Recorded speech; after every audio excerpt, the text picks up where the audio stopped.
कहते हैं शिव शांत हैं, पर जब अधर्म अपनी सीमा पार करे तो देवताओं की मर्यादा भी डगमगाने लगती है और कैलाश पर शिव के भीतर कुछ टूटने लगता है। जागता है एक अनंत क्रोध जो जन्म देता है विनाश के स्वामी काल भैरव को। एक प्रहार और टूट जाती है सृष्टि की मर्यादा। कपाल हाथ में लेकर त्रिलोक में भटकता हुआ काल, जिसे अंततः रोक पाती है केवल काशी की दिव्यता। जहां गिरता है ब्रह्म का कपाल, वहीं जन्म लेता है एक पवित्र तीर्थ जो आज भी समय का स्वामी कहलाता है, काल भैरव। एक दिन ब्रह्मा और विष्णु के बीच विवाद हुआ। कौन श्रेष्ठ है, कौन सृष्टि का वास्तविक स्वामी है? उनका अहंकार बढ़ता गया। कौन सृष्टि का मूल स्वामी है, ये प्रश्न महत्व का नहीं, सृष्टि का संतुलन महत्वपूर्ण है। विष्णु, मैं सृष्टि करता हूं, मेरे बिना कुछ अस्तित्व में नहीं। देवता मौन थे, पर ब्रह्मांड कांप उठा। तभी अचानक आकाश में एक तेज प्रकाश फैला। वह थे महादेव शिव, शांत और गंभीर, पर उनकी आंखों में ऐसा धैर्य था जो ब्रह्मांड को भी झुका सके। शिव ने कहा, जो सृष्टि बनाता है उसे विनम्र रहना चाहिए।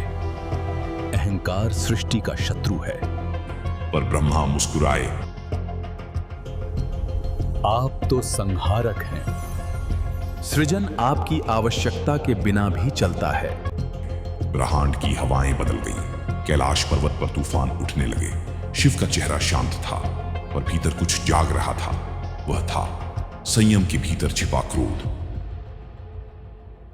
और जब संयम टूटता है तो सृष्टि में प्रकट होता है काल भैरव। शिव का तीसरा नेत्र खुला। उनके मस्तक से अग्नि की लपटें उठी। लपटों से प्रकट हुआ एक काले के समान शरीर, चार भुजाएं, रक्त जैसे नेत्र, हाथ में त्रिशूल और डमरू। वह थे काल भैरव, शिव का क्रोध रूप। उनकी गर्जना से आकाश फट गया, दिशाएं कांप उठी।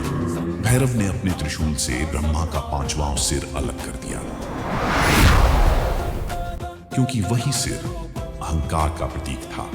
सिर अपने आप भैरव के हाथों से चिपक गया, जैसे किसी अदृश्य शक्ति ने कहा हो, तुम्हारा कर्म अब तुम्हारे साथ रहेगा। भैरव ने झटका देने की कोशिश की, सिर को फेंकना चाहा, पर वह अलग नहीं हुआ। जहां जहां वे चले वहां गूंजी ब्रह्महत्या पाप, ब्रह्महत्या पाप। उनका तेज अब और भयानक हो गया, पर इस तेज में था अंधकार और अपराध बोध की गंध।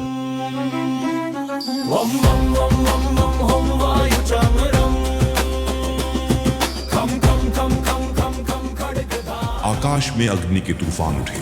भैरव की आंखों से धुआं निकलने लगा। वे चिल्लाए, मैंने अधर्म को नष्ट किया, फिर भी मैं शापित क्यों? कोई उत्तर नहीं मिला। देवता मौन थे। दिशाएं डर से कांप रही थीं। स्वयं शिव का स्वर भी गूंजा नहीं। भैरव समझ गए, यह उनका परीक्षा काल है। अब वे न रक्षक रहे, न विनाशक, बल्कि एक शापित यात्री जो अपने पाप से मुक्ति खोजने चला था। भैरवनाथ अपने अपराध से मुक्त होने के लिए देवलोक, मृत्युलोक और पाताल लोक तक भटकते रहे।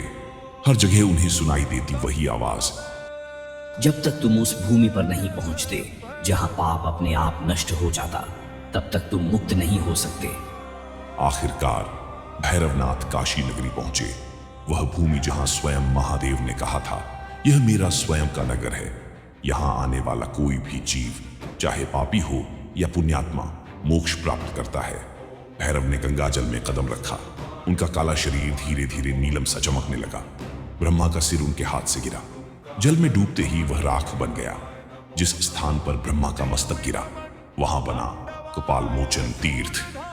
कपाल अर्थात मस्तक, मोचन अर्थात मुक्ति, यानी जहां मस्तक से पाप मुक्त हुआ।